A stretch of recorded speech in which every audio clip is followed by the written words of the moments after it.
우리 국민의힘 최고위원 김민수 최고위원 있지 않습니까? 여러분 요새 김민수 의원 하는 거 어떻습니까? 마음에 드십니까? 마음에 들면 머리를 만져주십시오. 거의 모든 분들이 머리를 어쨌든 그 우리 김민수 최고위원 그 토론도 그러니까 저는 그분 전에 말씀드렸나 모르겠는데 이제 택시를 타고 어딜 가는데 라디오에 누가 나왔는데 토론을 너무 잘하는 거예요. 그래서 이 사람 누군가 이 방송을 찾아 그 사람 지사님한테 방송 프로를 물어보고 거기 유튜브 나중에 들어가서 이제 봤더니 김민수 최고위원이더라고. 그러니까 그때는 최고위원이 아니었지. 근데 그때 너무 토론을 잘해가지고 난 세상에 그렇게 말씀 완벽하게 상대를 박살내버리는 사람 처음 봤어요. 말이 빠른데 오타가 하나도 없고 저는 말 한 문장에 한 네다섯 개 정도 오타가 있는데 오타가 없더라고. 그리고 논리도 좋고 목소리도 너무 좋아. 그래서 나중에 이분 크게 될 거다 생각했었어요. 그때 진짜로. 그랬는데 나중에 이제 그 뉴스트라다무스배 토론대 우승하고 이제 최고위원 되시고 저 그때도 참 멋있었던 게 뭐냐면 그때 제가 인상 깊었던 게 뭐냐면 이거예요. 국민의힘은 보수 정당이다. 그런데 그럼 보수를 위해서 열심히 싸운 사람들을 공천을 많이 해야 되는데 왜 총선 때만 되면 중도 타령을 하면서 그 이상한 사람들을 공천하냐? 그러면 사람들이 밑바닥부터 열심히 치고 올라와서 뭐 할 만한 그런 마음이 있겠냐? 나 거기에 100% 공감했다니까. 근데 어쨌든 그런 분이 요새 하여튼 최고위원 뭐 수석 최고위원은 아니지만 그래도 어쨌든 장동혁 대표하고 김민수 의원 두 분이 아주 그냥 날라다니고 계신데. 날라 있는데 이분이 이제 어제 뭐라 그랬냐면은 그 캄보디아의 전쟁 선전포고라도 해야 된다 이런 말씀을 하셨어요. 근데 이제 이게 무슨 말이냐면 사실 그 우리나라 그 청년들이 취업 사기에 엮여서 그러니까 보이스피싱 아니 뭐 보이스피싱인가 뭐 취업 사기 비슷한 걸로 해갖고 캄보디아에 끌려가서 감금되고 그러니까 거기서 일단 범죄 조직이라는 거 알고 탈출을 하려고 해도 탈출이 안 되고 탈출하다가 막 죽고 그러잖아요. 그 범죄도시 2에서도 그렇게 나오거든요. 범죄도시 4에서인가? 범죄도시 4에서 나오는 게 뭐냐면 그 보이스피싱인가 뭐 불법 조직을 거기서 탈출한 그 우리 한국 사람이 이제 그 나중에 이제 범죄 조직한테 사망하고 그걸 이제 마동석이 그 조직을 일망타진하는 그런 얘기인데 지금 캄보디아에서 그런 일이 벌어졌고 300명이 넘는 우리 사람들이 거기 납치했더라고. 근데 이런 일이 벌어졌는데 사실 캄보디아 정부가 좀 문제가 있잖아요. 이런 일이 발생하면 더구나 한국은 뭐 캄보디아에 굉장히 많은 달러를 갖다 투자하는 나라인데 그런 나라 국민들을 보호해주기는커녕 그런 나라 국민들이 범죄 조직에 그냥 일방적으로 희생당하는데 불구하고 이거를 방치하고 있었잖아. 그리고 뉴스 보니까 이런 것도 있더라고. 그 범죄 수익의 일부를 캄보디아 정부가 같이 나눠 가진다는 말이 있어요. 그래서 이거 방치하는 거라고. 그래서 김민수 이분이 한 말이 그거잖아. 그러니까 국가의 목적은 국민의 안전을 지키는 것이다. 그래서 이거 국민을 구하는 최종 책임자는 대통령. 이재명 대통령 같은 경우는 뭐 평소에 생명의 중요성을 얼마나 또 강조하는 분이니까 기업에서 안전 사고 나면은 기업 문 닫으라고 막 하고 이 환수하는 이 정도로 막 난리치는 분인데 이 캄보디아의 이 비극에 대해서는 지난 300명 정도 뭐 대통령 된지 뭐 이제 3개월 4개월밖에 안 됐지만 그래도 4개월 동안에 뭐 이런 일에 좀 관심을 가지고 누구보다 생명을 아끼는 분 아닙니까? 그런데 여기에 대해서 말을 안 하다가 이제 뒤늦게 야야 이것 좀 보라 그러는데 어쨌든 김민수 최고위원이 뭐라 했냐면 지금 피해자 규모를 알지 못하는데 피해자가 수천 명일지도 모른다. 그런데 이런 상황에서 왜 대통령이 나서지 않냐라고 얘기를 했고요. 그래서 이거 지금 전쟁 선전포고라도 해야 맞는 것이다. 이거를 협력해서 수사하고자 하는 게 안 되는 게 뭐냐면 이미 캄보디아 정부 그 경찰 이런 분들이 그렇게까지 신뢰가 높지 않잖아요. 이미 만약에 범죄 수익을 나눠 갖는다는 말이 이거 혹시 뭐 이런 말하면 캄보디아에서 항의해서 유튜브 내려지는 거 아닌가 모르겠는데 하여튼 캄보디아 거기 정부와 경찰을 믿을 수 없다면 우리나라가 좀 가서 주도적으로 뭔가를 해야 되지 않냐. 그래서 이게 제가 말한 건 가능성이지만 어쩌고저쩌고 이건 국가에서 선전포고에 준하는 조치를 해야만 다른 국가로 이동 범죄가 일어나지 않을 수 있다고 얘기를 한 거란 말이죠. 이 말에 대해서 많은 분들이 이렇게 말했죠. 김민수 역시 최고다. 뭐 이렇게. 근데 뭐 현재 대통령부터 군면제, 군기피 뭐 이러고 김민수 의원 같은 이가 국회로 들어가야 된다. 예, 맞습니다. 그렇죠. 한인협회 쪽에도 도움 요청이 끊이지가 않는다는데 국가는 뭐라고 했냐? 이렇게 말하고 있어요. 사실 미국 같은 나라가 미국은 자국인의 생명을 굉장히 중시하잖아요. 그래서 거기는 막 전쟁하다가도 포로가 나오면 막 그 뭐지 백 같은 거에다가 포로를 시신을 넣고 그리고 이동을 할 정도로 한 명의 그 유해까지도 다 찾아서 안장을 시켜주는 그런 나라인데 어쨌든 우리나라에서 이런 일이 있었다는 게 저도 너무 놀랍더라고요. 청년들이 요새 취업이 힘들어서 그걸 이용해서 더 이제 기승을 부렸는데 여기에 그 중국인들이 또 뭐 이제 연루됐다는 그러니까 중국인들이 자기 동남아에 흘러 들어가서 거기서 범죄 조직을 만들고 뭐 이렇게 뭐 이런 그러니까 중국과도 연관이 좀 있을 수가 있다는 이런 얘기잖아. 그래서 이거는 정말 김민수 의원이 정말 말 잘한 거예요. 근데 그 제가 좀 좋아하는 분들도 그러니까 좀 이럴 때 있잖아요. 그 중도를 좋아하시는 분들이 하는 말이 뭔지 아세요? 이걸 극우라고 표현하더라고. 극우 정치인 김민수. 우와, 나 돌아버리는 줄 알았어, 여러분. 아니, 우리나라 국민의 생명을 지키자고 하면 극우야? 그래서 정말 이거 보고 너무 많은 사람들이 김민수 의원을 막 욕하더라고. 이게 과도하다고 얘기를 하는. 아니 이게 그럴 일인가? 진짜 이게 정말 난 이해가 안 가더라고요. 우리나라 이게 원래대로라면은 캄보디아에 우리나라 영사나 뭐 이런 영사나 대사가 있을 거 아닙니까? 그런 분들을 통해서 먼저 이게 문제가 제기됐어야 되는데 이 언론이 문제 제기하기 전까지는 아무도 이게 몰랐다는 거 너무 신기하더라고. 여러분, 우리나라 영사가 얼마나 좀 우리 국민의 생명에 관심 없는 줄 아세요? 그러니까 영사나 대사 같은 사람들은 무엇보다 그러니까 거기 외교 관계하는 것도 중요하지만 자국인의 생명을 제일 중시해야 되는 사람들이 그 사람들이라고요. 그런데 우리나라 영사들은 그렇지 않아요. 예전에 그 어떤 일이 있었냐면 이게 2023년 얘기인데 그 일본 배낭여행을 하다가 이제 그 윤세준 씨라는 이제 청년 20대 청년이지 이 청년이 실종이 돼요. 그러니까 실종되는데 좀 어두운데 이렇게 어두운데 구경 갔다가 숙소로 이제 돌아가는 과정 혼자 여행 갔고 배낭여행 이제 숙소로 돌아오는 과정에서 누나하고 전화를 해요. 누나하고 전화하다가 이제 뭐 이제 거의 다 왔으니까 끊겠다고 하고 끊었는데. 숙소로 안 돌아온 거야. 이렇게 이제 아직도 그 지금 2년 넘었는데 시체가 발견되지 않고 있었는데 누나가 이제 전화하다가 이제 뭐 들어왔거니 했는데 안 들어왔다니까 누나가 걱정되잖아. 그래서 특달같이 영사한테 전화했어요. 그러니까 그 영사한테 전화했단 말이에요. 영사콜 24시간 영사 그러니까 그 전화했는데 그 영사가 뭐라는 줄 아세요? 이거는 실종 신고를 딱 하자마자 영사가 이래요. 이거는 업무 시간이 아니니까 바로 그 우리가 할 수 없으니까 일단 범죄 징후가 아직은 없으니까 기다려보라고 얘기를 해. 그리고 한국 경찰에 연락해보라 이런 말도 합니다. 한국 경찰에 연락하면 일본 가서 수사해 줍니까? 그리고 이 동상하고 지금 전화기 꺼져 있어갖고 통화가 안 된다 그랬더니 카카오톡으로 연락을 하라 그랬어. 그래서 전화기가 꺼졌는데 카카오톡을 어떻게 해? 그래가지고 나중에 막 누나가 막 여러 군데 막 알아보다가 결국 5단계를 거쳐서 이제 그 일본 경찰한테 겨우 연락이 가. 그러니까 일본 경찰한테 다이렉트 우리가 수사 의뢰할 수 없잖아요. 그래서 우리 영사나 대사가 그런 일을 해야 되는데 그 누나가 혼자 백방으로 이리 뛰고 저리 뛰고 결국 3일 정도 시간 61시간 정도 거의 3일 가까운 시간이 허비된 후에야 일본 경찰이 수사에 나섰어.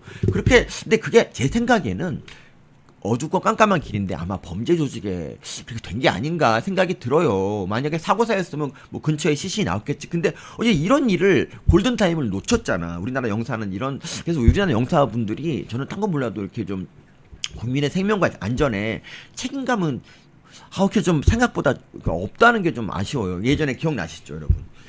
국군포로 장무환 씨 기억나세요? 그분이 어떤 분이냐면 그 이제 6.25 때 납북돼서 몇십 년 동안 그 허드렛 일 막 탄광일 하다가 겨우 탈출해서 중국으로 탈출해가지고 중국에 있는 대사관에 전화를 한 거잖아요. 그래서 나 국군포로인데 여기 도와줄 수 있냐고 얘기했을 때 그 대사관 여가 뭐라 그랬는지 여러분 기억나시죠? 없어요. 아니 나 국군포로인데 이렇게 그러니까 팍 없다고요 하고 끊어버렸던 그런 거. 그 아직 그 녹취 방송이 되게 유명한 방송이었는데 근데 나중에 이제 대사관에서 뭐라고 이제 해명을 했냐면 그 여자는 임시직이 그러니까 뭐 비정규직이고 뭐 정식 직원도 아니다라고 하면서 이제 진작에 잘랐다라고 하는데 근데 여러분 전 진짜 이해가 안 가는 게 뭐냐면 이거예요. 그러니까 그 우리나라 외국에 나가 우리나라 국민의 생명과 안전을 지켜야 될 그럴 중요한 전화를 비정규직 직원한테 별로 책임감이 없는 비정규직 직원한테 맡긴다는 사실이 저는 되게 좀 충격적이었어요. 그래서 지금 이제 네티즌들이 그 여자 막 신상 이제 알아내서 뭐 어떻게 해볼까 하고 이제 막 찾는데 못 찾고 끝났는데 어쨌든 저기 이번 캄보디아 사건도 그렇다고요. 그러니까 거기 그러니까 현지 한인 뭐 협회까지 전화해서 막 도움 청하고 이럴 정도면 되게 뭐가 많이 벌어졌는데 불구하고 우리 영사는 왜 그렇게 그동안에 아무런 그런 문제 제기를 하지 않았을까 이게 너무 저는 되게 신기하고 그래서 저는 이제 하고 싶은 말이 뭐냐면 김민수 위원이 참 맞는 말 했다 뭐 그러니까 속이 좀 후련해지는 발언이었잖아요. 근데 이걸 갖다 이제 뭐 그 경향신문 같은 데서나 뭐 여기는 캄보디아의 전쟁 선포, 그건 혐오로 흐르는 정치권. 이렇게.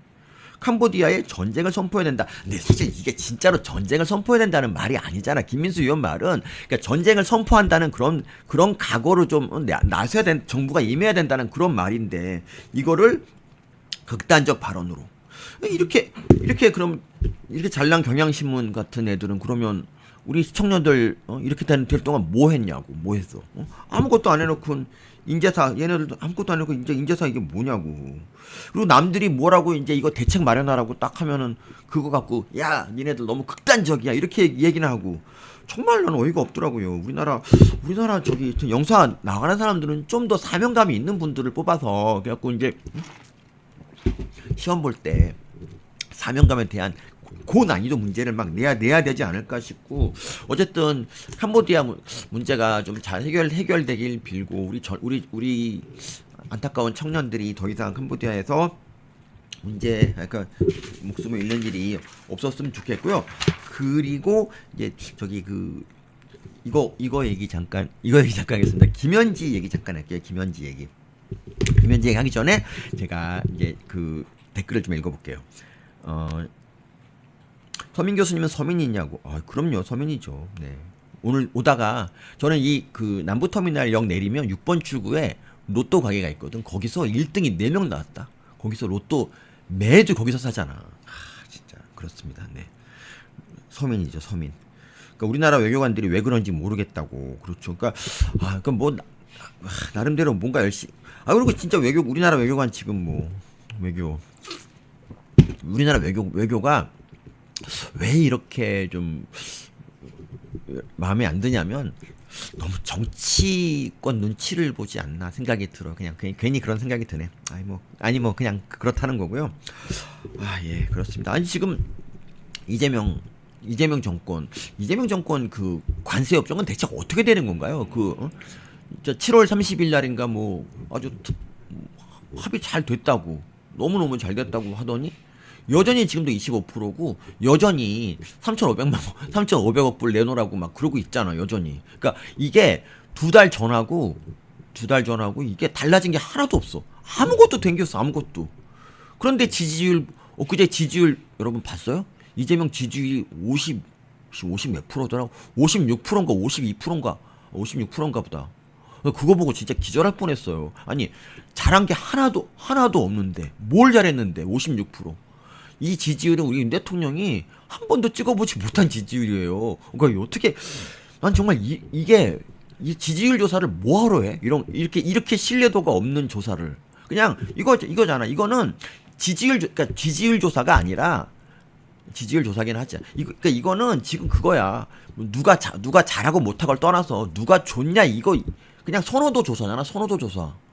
이딴 걸 뭐하러요? 이재명이 어떤 짓을 해도 뭐 예능 방송에 나가고 자식을 떠나서 예능 방송에 나가도 그리고 뭐 특검이 사람을 죽여도 이재명 좋다고 지지하는데 그 지지율 조사 할 필요가 뭐 있어? 무조건 좋다는데 그런 애들 빼고 정상적인 사람들만 가지고 그러니까 지지율 조사를 하는 이유는 뭐냐면 그 대통령이 잘못했을 때 지지율이 떨어지면 아 내가 잘해야겠구나라는 경각심을 피드백을 통해서 경각심을 주자는 거거든요. 근데 지금 지지율 조사는 경각심은커녕 내가 아무리 개판 쳐도 나는 안전하겠구나 하고 더 개판을 치게 만드는 그런 구조잖아요. 그러니까 애들이 지금 막 가고 있잖아 지금. 여러분 그 어제 그 최근에 이번 주에 법사위 봤죠? 법사위 보셨죠? 뭐 장채고가 이전 방송에서 많이 얘기했겠지만 이번 법사위는 정말 말도 안 되는 거였죠. 그러니까 대법원장을 갖다 그러니까 그 국정감사의 본분을 망각하고 대법원장을 불러서 조사를 하겠다고 하고 대법원장이 거부했는데도 불구하고 대법원장을 감금하고 계속 지네끼리 막 질의를 해버리고 거기서 더해서 원래 정상적이라면은 이 대법원장을 흔드는 그런 세력들 있잖아요. 그런 세력들을 불러가지고 니네 왜 그러냐. 열린공감 TV인가 그딴 애들 불러가지고 조사를 해도 모자랄 텐데 대법원장을 가도 아니 대법원장의 말도 안 되는 루머가 대법원장에 대해서 말도 안 되는 루머가 이제 만들어졌는데 그 루머를 만든 놈들을 불러가지고 어떻게 된 걸 물어봐야지. 왜 거기서 루머의 희생자인 대법원장을 부르냐고요. 진짜 어이가 없죠. 그리고 그 다음 날인가 뭐 다다음 날인가 민주당 또라이들이 대법원에 가갖고 막 뭐 법관들 앉아 있는 그 법대라고 하는 거기까지 이제 가서 막 그러는데 난 정말 기가 막힌 게 거기서 추미애하고 이성윤이 둘이서 사진을 찍더라고. 이렇게 둘이 나란히 서갖고 사진 찍는 장면이 나오더라고. 셀카도 아니고 누가 찍어주는 거야. 우리 여기서 아니 추미애 그 대법원 못 가본 거에 대한 한을 이제 풀라고 하는 건가?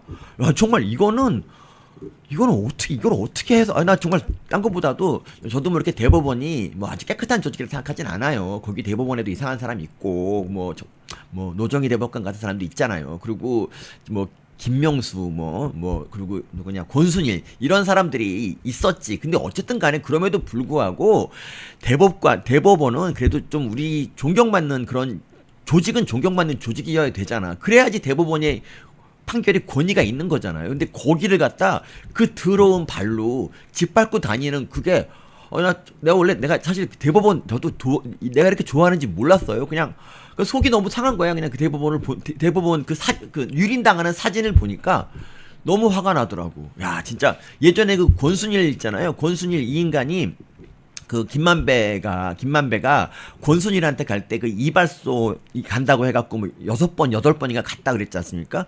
그래서 검찰이 대법원을 그러니까 뭐 조사하겠다고 그 영장을 신청했는데 그러니까 그게 전부 다 기각이 됐어. 그러니까 그 검찰이 제대로 권순일 대법원 그 뭐 재판 조작에 대해서 조사하러 한다는 거를 거부했던 그런 고매한 조직이 이렇게 정말 민주당의 거의 이런 거 거의 내란 아닙니까? 내란? 그러니까 이거야말로 가을님 감사합니다. 요새 그 이재명이라 맞아 어제 서영교도 갔지.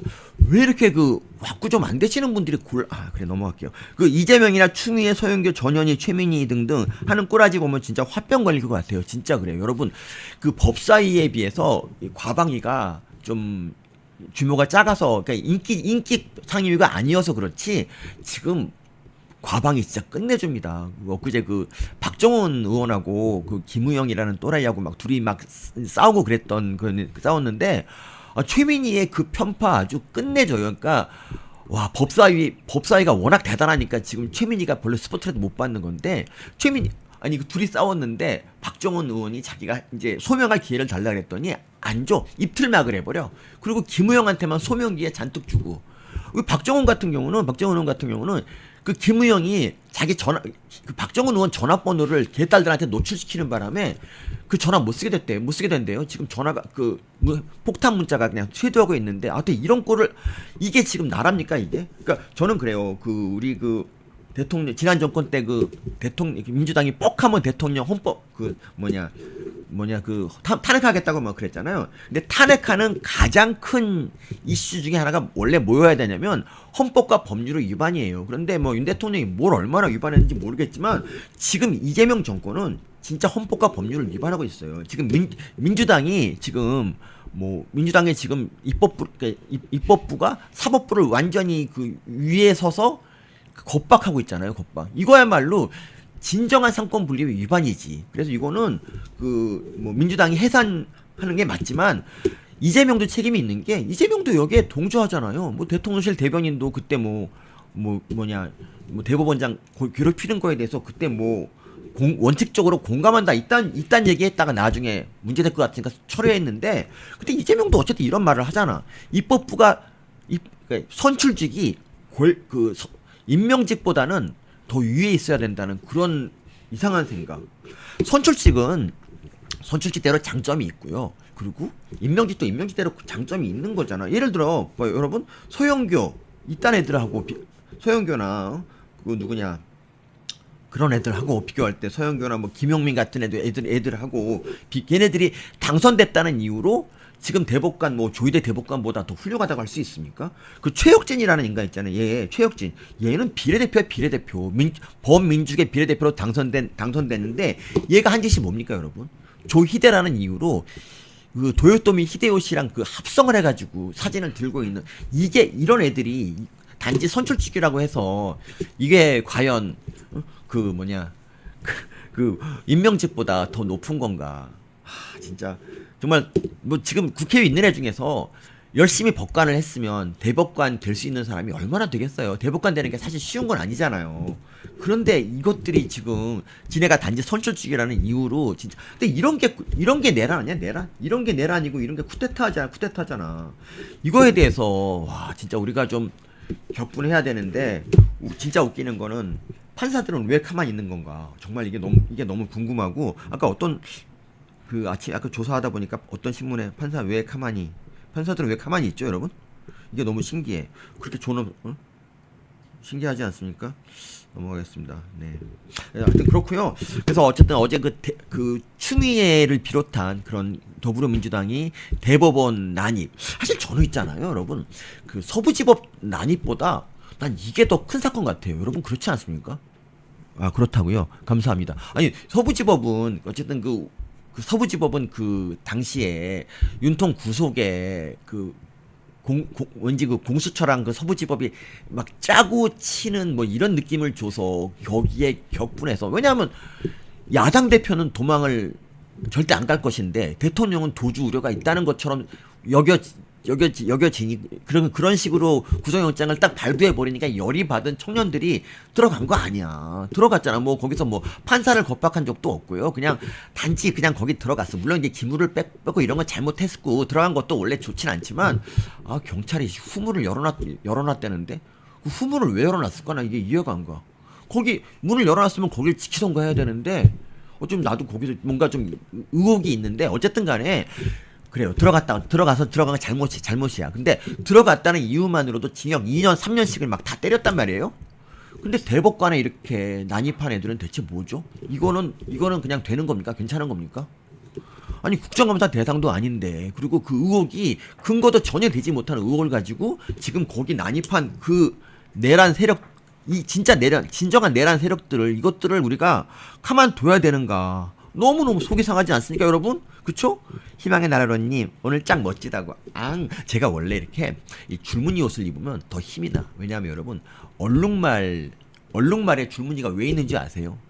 진짜 여러분 정말 이 기생충이 안 걸리려고 그런 거야 진짜로. 특히 세로 줄무늬 옷을 입으면 파리가 잘 못 본대.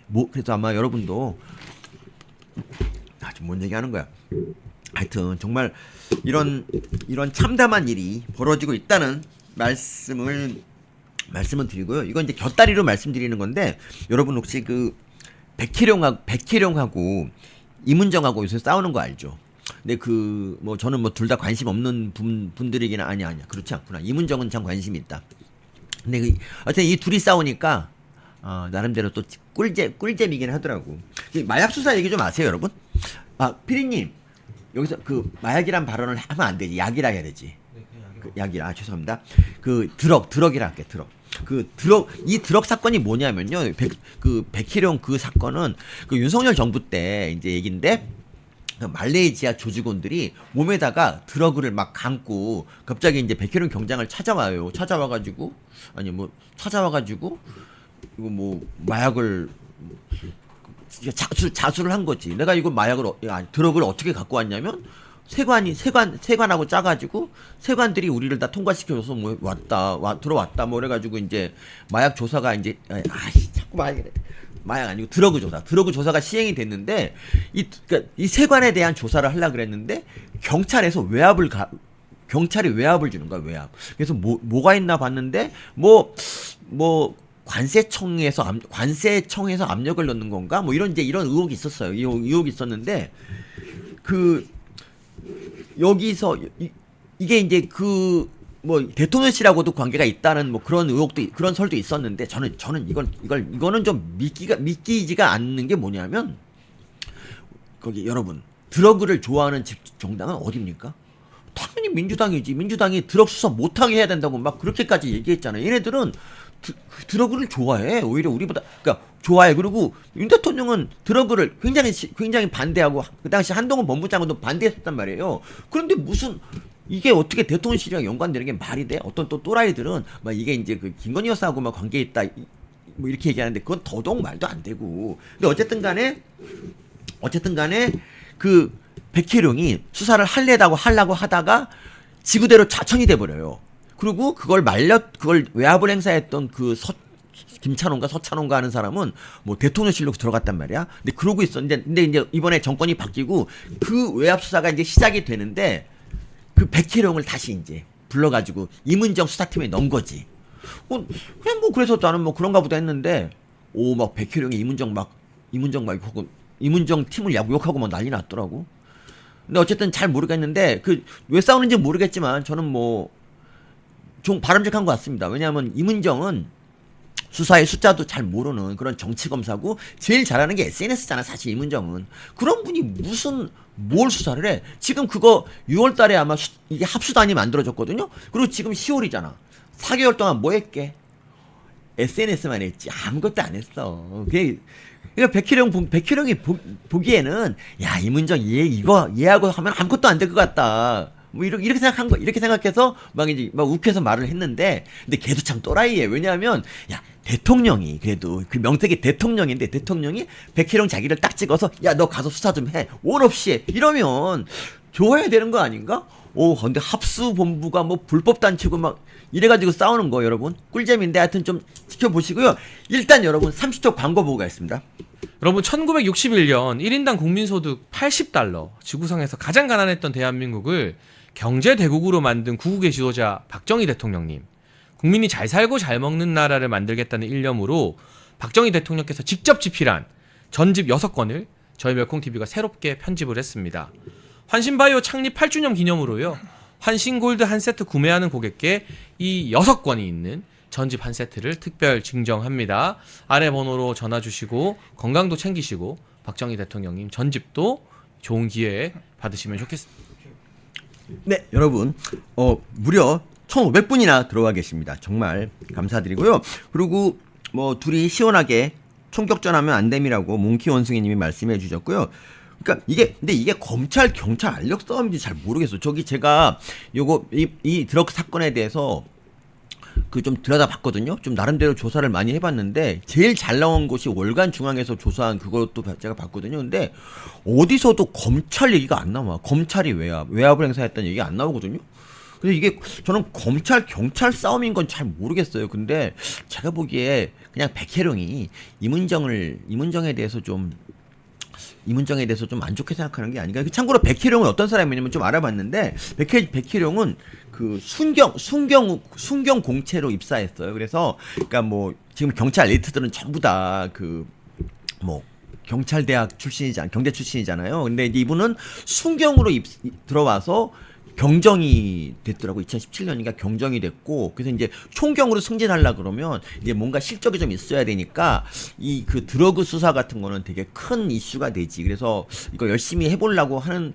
그래서 백희룡이 저는 뭐 괴딸들은 백희룡을 막 옹호하고 그러는 이유가 외압이 있었다, 대통령실이 외압이 있었다, 이렇게 얘기하니까 이제 좀 개딸들이 열광을 하는데, 어쨌든 그래요. 저는 나름대로 그래도 열심히 그러니까 물어보니 정치 이쪽으로는 그렇게 열심히 정치 쪽에 뭐 줄대거나 이런 사람은 아니었다고 하는데 어쨌든 그래서 저는 제 생각인데 그래서 이문정 같은 정치 검사랑 같이 일하기 싫어하는 게 아닌가 생각이 들어요. 저는 그냥 그렇게 생각하는데 아닌 말. 그리고 자 이제 김현지 얘기 잠깐 할게요. 김현지 여러분 그 백브리핑에서 그 김현지 녹취록 들어보신 분 있으세요? 거기 보니까 그 우리가 이제 김현지에 대해서 전혀 아무것도 모르는 상황인데 그 녹취록 그 좀 듣다 보니까 참 많은 생각이 들더라고요. 그러니까 왠지 그 물론 이제 편하게 말을 하는 그런 자리니까 그냥 그래서 그런지 뭐 세상을 다 가진 여자가 야 이거 너 왜 300억 뭐 이렇게 얘기하는 게 나 너무 웃기더라고. 이러고 있었구나 생각이 들고 그래요. 근데 지금 저는 이제 김병기 원내대표 얘기를 좀 하자면 김병기 걔가 뭐라 그랬냐면 지난번 이렇게 말했잖아. 10월 10일인가 이렇게 말했어요. 그 김현지에 대해서 국감에 안 부르는 이유에 대해서 이렇게 말해요. 아니 문제가 없는데 왜 불러야 되냐? 원칙대로 한다. 원칙대로 하겠다. 딱 이렇게 말한 거야. 근데 그러니까 이게 그 국감 증인 채택 기자 간담회에서 기자가 물어봤거든요. 그래서 이제 김현지 어떻게 아니 문제 없는데 왜 불러? 원칙대로 할 거야. 근데 여기서 민주당의 원칙은 뭡니까, 여러분? 민주당의 원칙은 민주당 맘대로지. 예를 들어서 뭐 2023년에 기억나세요? 조명원 씨 그 공익 제보자 그 사람 부르라 그랬는데 민주당이 잘랐잖아. 그리고 누구냐? 그리고 저기 민주당 전당대회 돈봉투 사건 아시죠? 그 사건에 돈봉투 사건을 그 수사한 김영철 검사를 불러. 김영철 검사를 왜 부르죠? 돈봉투 수사를 하는데? 그래서 이분이 수사 중인 사건이라고 불출석 사유서를 딱 냈다? 그랬더니 민주당이 동해명령장을 발부해갖고 김영철을 소환한 거야. 소환해갖고 뭐 물어본 줄 아세요? 정말 근거도 정말 별로 없는 피의자와의 뭐 내용 관계다.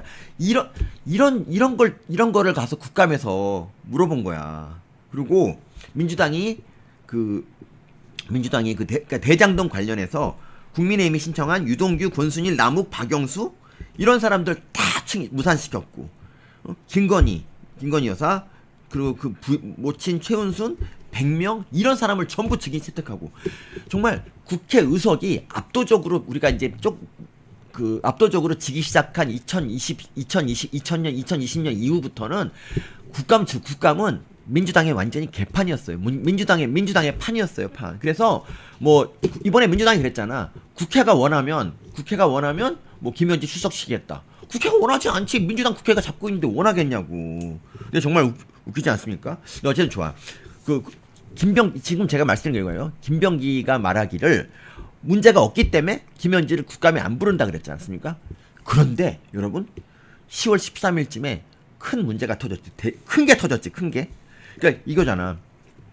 김현지가 대북송금 관련해서 재판을 받던 이화영 변호인에게 4-5번을 전화했다고 그랬잖아. 그래서 이제 뭐 검찰하고 회유하고 막 그랬냐, 뭐 검찰한테 짰냐, 뭐 이래갖고 이제 설주환이 열받아갖고 이제 사임했다고 막 그랬는데 여러분 이건 뭐 딴 데서 많이 들으셨겠지만 제가 좀 깔끔하게 정리를 해드릴게요. 이게 왜 놀랄 일이냐. 그러니까 일개 보좌관이 변호인한테 전화해가지고 그 모욕을 주고 사인까지 시켰다는 게 상식적이지가 않고요. 이건 뭔 얘기냐. 그 설주환 변호사는 김현지가 이재명의 최측근이고 실세라는 거를 알고 있기 때문에 보좌관 전화를 받고 사임할 수가 있는 거죠. 두 번째. 그리고 이재명은 그 대북송금 관련해서 그 이화영하고 공범관계가 의심돼서 수사를 받고 있는 중이잖아. 그런데 이재명의 실세가 그 공범 변호사한테 전화해서 사임하게 된다? 이건 진짜 말도 안 되는 거죠. 여러분 기억나세요? 2023년 6월에 그 이화영이 이제 검찰 피의자 신문 그때 이제 이화영 구속도 했었는데 검찰 피의자 신문 도중에 쌍방울 방북 비용 대납을 이재명한테 보고했다는 취지로 이제 자백을 하죠. 그리고 2023년 7월에 그 재판에서 그러니까 검사한테 진술한 거를 이제 재판에서 이제 그 변호인이 진술을 해요. 그러고 나서 세상에 뒤집어졌잖아요. 그때 그 제일 황당했던 일이 뭐냐면 이화영 마누라가 갑자기 나오더니 이게 그 뭐냐 당신 왜 그러냐고 막 정신 차리라고 막 난리 났던 그 법정에서 부부싸움한 거 혹시 기억나세요? 그러니까 보통은 말이죠 정상적인 마누라라면은 이렇게 말해요. 그러니까 이화영은 이재명이 시켰다는 거를 시켰다고 해야 죄를 덜 받아요. 그럼 당연히 그쪽으로 진술하게 해야 되는데 이화영이 그렇게 진술을 하니까 이화영 마누라가 당신 미쳤냐고, 당신 제정신이냐고 막 하면서 남편이 제가 왜 저런지 모르겠다고 막 하고 변호인도 지가 막 해임해버려. 변호인 해임 사유서 내. 이화영은 나 변호인 해임하지 않겠다고 했는데 이화영 마누라가 해임 사유서를 냈다고요. 그리고 나중에 막 이제 둘이 막 싸우고 이상한 막 법정이 아주 개판이 된단 말이죠. 그러니까 이거는 그 이화영이 약간 그 내연녀 비스무리한 사람이 있었잖아. 뭐 미장원도 같이 가고 미장원에서 뭐 부인이세요, 뭐 사모님이세요, 뭐 그랬던 여자가 있잖아. 근데 그랬다고 쳐도 말이야. 아무리 그랬다고 쳐도 이건 난 그때 정상적이지 않았어요. 그러니까 자기 남편이 아무리 미워도 자기 남편이 감옥에서 더 오래 썩기를 바라는 그런 마누라가 있나? 최소한 이왕이 밖에 있어야 그래도 좀 생활비라도 받지 않나 싶었는데 이게 지금은 좀 퍼즐이 맞춰지지 않습니까? 퍼즐이? 그 뒤에 김현지가 있었다 그러면 이 모든 게 다 맞춰지지 않나? 뭔가가 여러분 뭔가 지금 있지 않겠어요, 여러분? 그쵸? 그래서 어쨌든 그러니까 김현지를 넣고 보면 이 사건이 조금 더 이해가 돼요. 그 당시에 좀 김현지가 뭐 그렇게 뭔가 좀 한 게 아닌가 생각이 좀 들고요. 그래서 자 이쯤 되면 여러분 김병기가 약속을 지켜야 하지 않습니까? 민주당의 원칙은 잘못한 게 없기 때문에 국감에 안 부른다는 거였잖아. 그쵸? 근데 지금은 이제 이 정도 의혹이 나왔으면 지금 이게 뭐 위반한 게 한두 개가 아니더라고. 그 당시에 김현지는 이재명의 보좌관이니까 어쨌든 간에 국가 뭐 공무원 비슷한 신분이잖아. 이런 사람이 다른 사람 재판에 관여하려는 그런 식으로 했단 말이지. 허위 진술 뭐 교사 뭐 이런 것도 막 생각할 수 있고. 이거 당연히 불러야 되지 않습니까? 정말 이건 어떻게 안 불러? 이거 불러야지. 그래서 저는 있잖아요. 내가 이제 시사 프로를 좀 몇 개를 봤어. 그래서 민주당 애들이 이 말도 안 되는 이런 짓을, 이런 만행을 어떻게 변명하는지를 제가 봤어요. 그랬더니 여러분 장현주 아세요? 장현주? 이분이 제가 이제 옛날에 TV조선에서 이제 그 시간이 겹쳐갖고 가끔 이제 인사드리고 그랬었는데 그때는 사람이 되게 그러니까 사석에서는 굉장히 정상적인 척을 하는 사람이야, 그 사람이. 근데 장현주 방송만 나오면 왜 이렇게 사람이 이상한 사람이 돼? 여기서 뭘 했는 줄 아세요, 장현주? 그러니까 대북 송금 사건에서 김현지가 뭔가 했었고 이거를 설주한 변호사가 자기가 전화 받았다고도 인정했는데 불구하고 그래서 사임했다고 했는데 장현주가 이러는 거야. 저는 오히려 이화영 부지사가 끊임없이 얘기하고 있는 연어 술파티 의혹을 더 봐야 된다고 봅니다. 검찰이 술파티 그게 또 그 얘기를 하는 거야. 와 진짜 나는 그거 보고 정말 놀랬어요. 여러분 연어 술파티 얘기 많이 나왔잖아. 근데 혹시 그거 아세요? 연어 술파티 얘기가 처음 나온 게 언제냐?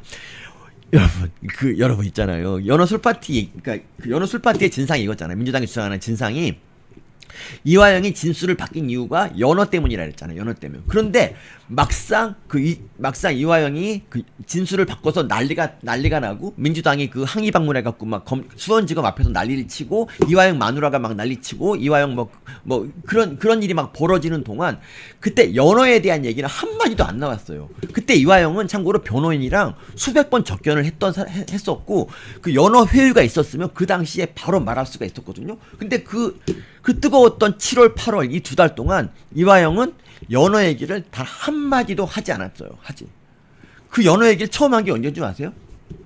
제가 알기에 2024년 4월 10일.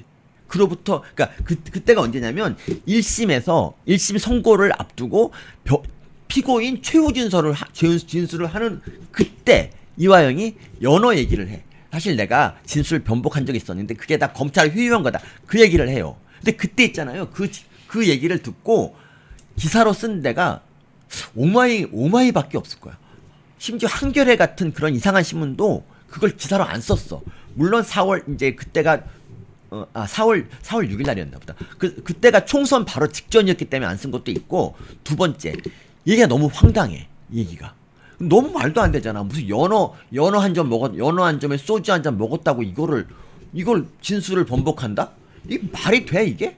사람이 어떻게 연어 한 방에 넘어갈 수가 있어요. 그쵸? 이화영은요 스케일이 커. 얘는 그 쌍방울에서 그 매덕을 땡기는 사람이야. 그 자기 사적으로. 그리고 그 자기 그 내연녀 비스무리한 사람 있지 않습니까? 그 사람한테 쌍방울에서 자리 하나를 줘가지고 월급을 그쪽에서 받았다니까. 그쪽에서 받게 할 정도로 이 스케일이 큰 사람이 연어 한 점에 아무리 감옥에 갇혔어도 연어 한 점에 넘어갈 사람이 아니란 말이에요. 그러니까 이런 것 때문에 그 당시에 어느 언론사도 기사로 쓰지 않았다고. 오마이 같은 애들 빼고는. 근데 이게 나중에 이제 총선 이기고 나서 어느 순간 갑자기 이제 민주당 이걸 갖고 물건 늘어지면서 대북 선거를 엎으려 그런 거지. 그러니까 사실 이거예요. 그 대북 연어 이거는 이화영이 유죄 나올 게 거의 확실하니까 일단 빌드업을 좀 해놓고, 그러니까 이화영 유죄를 갖다 엎으려는 민주당의 작전이야, 작전. 그런 거에 불과하단 말이에요. 그러니까 이 연어설을 사실 누가 진지하게 믿습니까? 진짜 말도 안 되는 건데, 지금 장현주나 그리고 민주당 패널들이 지금 이거 얘기하고 있다니까. 정말 황당하지 않습니까? 나 진짜 이거 너무너무 황당한 얘기인데, 뭐 여러분 얼마나 황당한지. 예. 한동훈, 이동훈, 그리고 저 마지막으로 제가 특검 얘기 좀 하겠습니다. 특검 얘기는 뭐 그 다 아시죠? 여러분 그 유서 얘기 알죠? 유서 얘기. 유서 아직도 안 준 거 아시지 않습니까? 그게 난 정말 너무 그 폐륜적인 얘기 하나만 할게요. 폐륜적인 얘기. 지금 특검이 어디 갔지? 그래. 지금 특검이 지금 이제 사망하신 분에 대해서 막 핑계대고 막 그러잖아요. 이건 유서도 아니고 뭐 메모일 뿐이다고 막 얘기하고, 그리고 필적 감정한다고 유서를 가져가서 안 줬잖아요. 혹시 여러분 유서 줬나요? 유서를 줬나? 내가 그 기사를 못 봤는데, 그 유서가 20장 정도 되는 유서를 갖다 그 안 주는 이유는 그 거기 보면 특검에 대한 욕이 이제 뭐 안 좋은 내용이 써 있기 때문에 아마 감추고 안 줬을 건데, 이게 안 주는 이유가 있을 거 아니야? 그 안 주는 이유로 지금 필적 감정을 얘기하고 있지 않습니까? 그리고 지금 부검한다 그랬지 않습니까? 부검했나 그것도 잘 모르겠는데, 혹시 부검한 거 알아요? 여러분 혹시? 부검한 거 아세요? 그 부검을 하는 이유가 정말 전 이해가 안 갔고, 가족들도 반대하고 있는데, 부검하는 이유가 그거잖아. 그거 뭐 추미애가 이렇게 말했다니까. 추미애가 타살 의혹이 있는지 봐야 된다고. 정말 어처구니가 없죠. 그러니까 그 메모장만 봐도 이 사람이 조사받고 얼마나 괴로운지 그게 다 드러나잖아요. 그리고 극단적인 선택을 암시하는 그런 그게 느껴지잖아. 그런 기운이 느껴지잖아요. 그런데도 불구하고 이 추미애라는 사람은 타살 의혹이 있다는 거야. 정말 이게. 근데 저는 있잖아, 어떻게 보냐면 타살 의혹뿐 아니라 뭐 타살 의혹이 뭐 보면 나오는지 모르겠지만, 어쨌든 간에 그 부검에서 뭐 부검을 했나 여러분? 잠깐만요 여러분. 10월 14일 한 말이에요. 만약 자 X가 아니라 타살 의혹이 있는지도 법무부에서 관심을 가져달라. 진짜 이렇게 얘기를 했습니다. 법사위에서 얘기했는데, 와 진짜 이건 너무너무 말도 안 되는 얘기고 진짜. 여러분 1961년 1인당 국민소득 80달러, 지구상에서 가장 가난했던 대한민국을 경제 대국으로 만든 구국의 지도자 박정희 대통령님. 국민이 잘 살고 잘 먹는 나라를 만들겠다는 일념으로 박정희 대통령께서 직접 집필한 전집 6권을 저희 멸콩TV가 새롭게 편집을 했습니다. 환신바이오 창립 8주년 기념으로요, 환신골드 한 세트 구매하는 고객께 이 6권이 있는 전집 한 세트를 특별 증정합니다. 아래 번호로 전화 주시고 건강도 챙기시고 박정희 대통령님 전집도 좋은 기회에 받으시면 좋겠습니다.